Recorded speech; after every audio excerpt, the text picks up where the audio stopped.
Pemirsa, 5 hari pasca gempa Cianjur masih ada pengungsi yang belum mendapatkan bantuan seperti warga di posko pengungsian di Kampung Sarampat, Kecamatan Cugenang. Warga harus bertahan di posko pengungsian yang dibuat hanya dari terpal.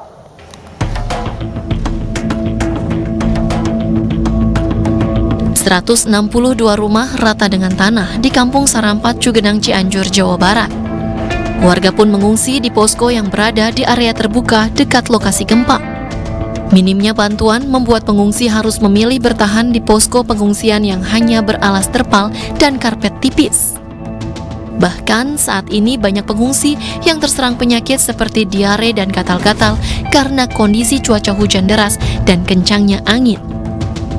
Pengungsi di Kampung Buniaga, Desa Ciherang, Kecamatan Pacet, Cianjur, Jawa Barat, hingga Kamis kemarin mengaku belum tersentuh bantuan. Para pengungsi mengaku baru 1 kali mendapat bantuan ala kadarnya dari relawan. Tidak hanya itu, bantuan selimut, obat-obatan, dan kebutuhan anak pun belum dirasakan.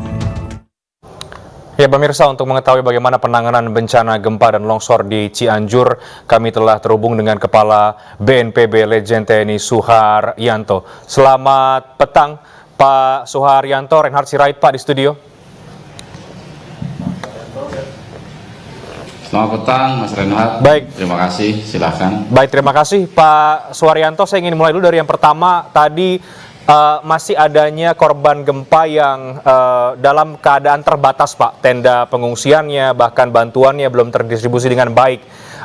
Bagaimana proses pemberian bantuan terhadap korban gempa di hari kelima ini Pak? Terima kasih. Tadi data-data dari iNews langsung kami catat. Segera kami tindak lanjuti. Memang ini hari kelima nih sebetulnya sistem pendistribusian bantuan ini sudah lebih baik Mas. Karena yang bergerak itu unsur pemerintah daerah dibantu unsur TNI, Polri, dan relawan. Setiap hari para kepala desa ini mengirimkan kebutuhan logistik hariannya ke kecamatan. Selanjutnya camat segera mengambil ke posko Kabupaten Cianjur. Di Kabupaten Cianjur ini logistiknya numpuk banyak gitu. Kemudian didistribusikan lewat kepala desa. Nanti kepala desa membagi ke titik-titik pengungsian, dibantu RT, RW, Babinsa, dan Babin Kaptipmas.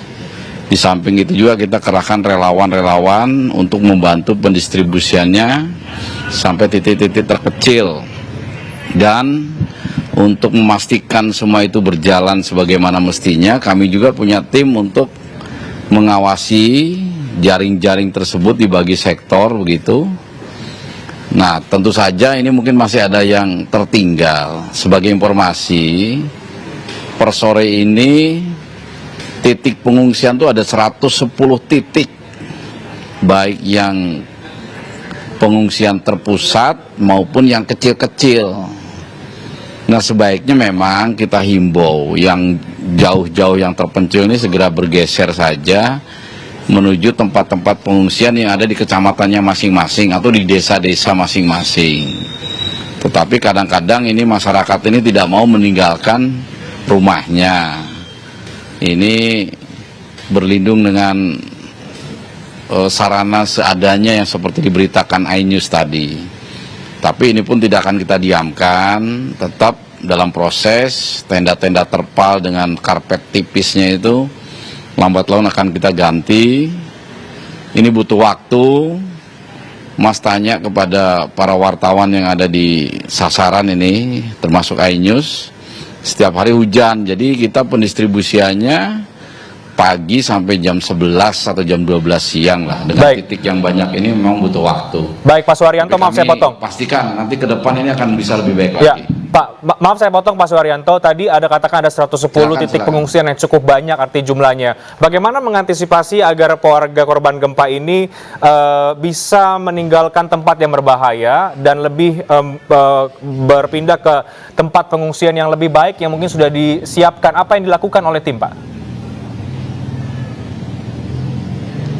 Ya makanya ini yang paham terkait dengan kondisi wilayahnya kan aparat desa itu, Mas Renhat, kepala desa, Babinsa, Babin Kaptipmas, dibantu relawan, BNPB, BBBD, bergerak di masing-masing desa, menghimbau pada masyarakat ini sudahlah untuk keamanan lebih baik pindah ke tempat-tempat pengungsian yang sudah ditetapkan.